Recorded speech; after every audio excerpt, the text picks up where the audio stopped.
మీ business ఏదైనా మీ ఊర్లో promotion చేయాలంటే అది సుమన్ టీవీతోనే సాధ్యం. ఇప్పుడే సంప్రదించండి.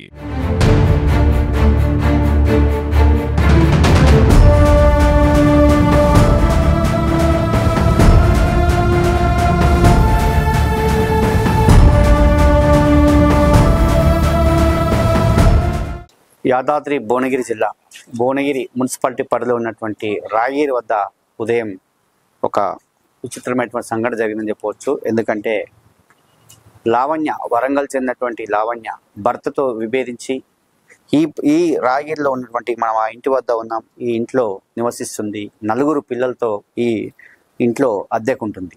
అయితే లావణ్య భర్త అయినటువంటి రవికి గొడవల వల్ల లావణ్య రవిని వదిలేసి ఇక్కడికి వచ్చింది. ఈ రాగిరిలో ఉంటుంది, ఈ ఇంట్లోనే ఉంటుంది. కానీ ఈ ఇంట్లో ఎవరితో ఉంటుంది అనేది ఒకసారి చూసినట్లయితే ఈ ఇంట్లో శంకర్ అనే వ్యక్తితో ఉంటుంది. మరి ఆ శంకర్ ఎవరు అంటే ఆ శంకర్ ఎవరు అనేది తెలియాల్సింది. ఎందుకంటే శంకర్ ఎస్టీ కులానికి చెందినటువంటి వ్యక్తి, లావణ్య బీసీ కులానికి చెందినటువంటి వ్యక్తి, యాదవ్ కులం. మరి ఈ శంకర్ రవితో విభేదించిన తర్వాత శంకర్ పరిచయం అయ్యాడా, లేదంటే మరి శంకర్ ముందు నుంచే పరిచయం ఉన్నాడా కూడా తెలియాల్సింది. ఏది ఏమైనప్పటికీ రవి అంటే లావణ్య వాళ్ళ భర్త ఉదయం ఒక 4 కత్తులతో వచ్చి ఇక్కడ అటాక్ చేయడం జరిగింది. ఈ ప్రాంతం వద్దే గొడవ జరిగినటువంటి పరిస్థితి. ఆ శంకర్ అనే వ్యక్తి బాత్రూమ్ నుంచి వాళ్ళని చూసి ఈ బాత్రూమ్ నుంచే పారిపోవడం జరిగింది. ఆ శంకర్ పారిపోయిన తర్వాత అక్కడ ఉన్నటువంటి కత్తితో మొత్తం 4 వచ్చారు. ఈ 4 కూడా గత 3-4 రోజుల నుంచి మనం చూస్తున్నాం. ఈ పక్కనే ఇంటి దగ్గర అంటే ఇక్కడ ఉన్నటువంటి పక్కనే 4 రోజుల నుంచి ఇక్కడే ఉంటారని తెలిసింది. అది కూడా ఆ ఇంట్లో ఎవరు లేనటువంటి సమయంలో అక్కడ కూడా వాళ్ళు రీసెంట్గా అద్దెకు తీసుకున్నారని చెప్తున్నారు. ఆ అద్దె గృహంలో వాళ్ళు 4 రోజుల నుంచి కూడా అబ్జర్వ్ చేస్తున్నారు, ఎప్పుడు ఎవరు వస్తున్నారు ఇంటికి, ఎవరు ఏందనేది. రాత్రి శంకర్ ఇక్కడికి రావడం జరిగింది. ఆ రాత్రి వచ్చింది చూసి ఈ ఇంట్లోకే వెళ్ళాడు. ఆ రాత్రి వచ్చింది చూసి ఈ రోజు ఉదయం శంకర్ పైన అటాక్ చేద్దామని చెప్పి వచ్చినటువంటి వాళ్ళంతా కూడా 4 శంకర్ పారిపోవడంతో లావణ్య పైన అంటే వాళ్ళ భార్య లావణ్య పైన దాడి చేయడం జరిగింది. నిజంగా ఈ ఘటన మాత్రం సంచలనమారింది చెప్పవచ్చు. ఎందుకంటే అక్రమ సంబంధాలు ఎంతటి వారినైనా ప్రాణాలు తీస్తున్నాయని చెప్పడంలో ఇదొక ఉదాహరణ చెప్పాలి నిజంగా. ఎందుకంటే చూస్తున్నాం మనం రాష్ట్ర వ్యాప్తంగా ఎన్నో సంఘటనలు జరుగుతున్నాయి. రోజు ఒక సంఘటన, ఏదో ఒక దగ్గర ఇలాంటి క్రైమ్స్ జరుగుతూనే ఉన్నాయి. ఈ అక్రమ సంబంధాల వల్ల నిజంగా పిల్లలు అనాథైనటువంటి పరిస్థితి అయితే ఎన్నో చూసాము.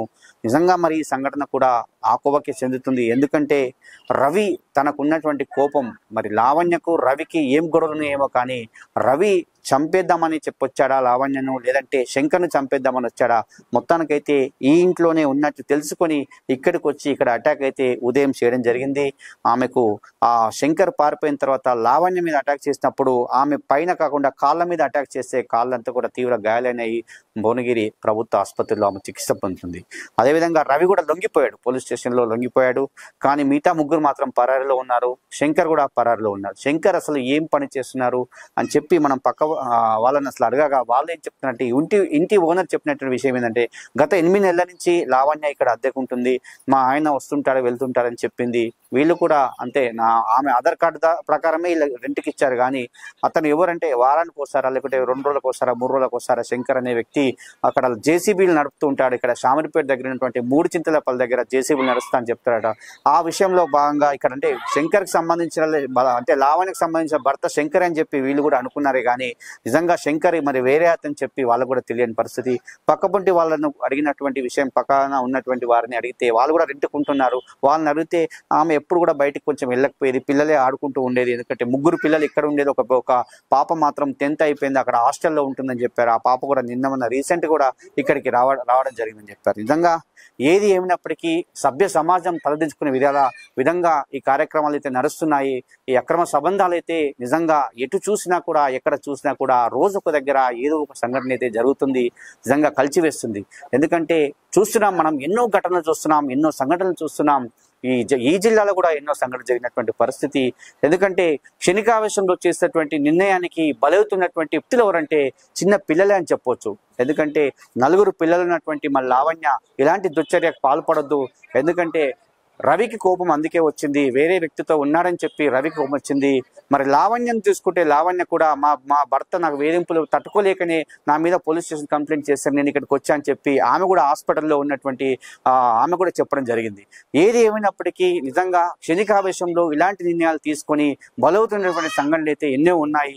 నిజంగా ధైర్యంగా వచ్చి ఇలా కత్తులతో వచ్చి అటాక్ చేస్తారంటే ఒకసారి ఆలోచించుకోవాలి. సభ్య సమాజం ఎటుపోతుందో ఈ సమాజంలో ఆలోచన చేయాల్సినటువంటి బాధ్యత కూడా ఉంది నిజంగా. ఎందుకంటే కత్తులతో ఉదయం వేళ 5 గంటల సమయంలో ఇక్కడికి రావడం జరిగింది.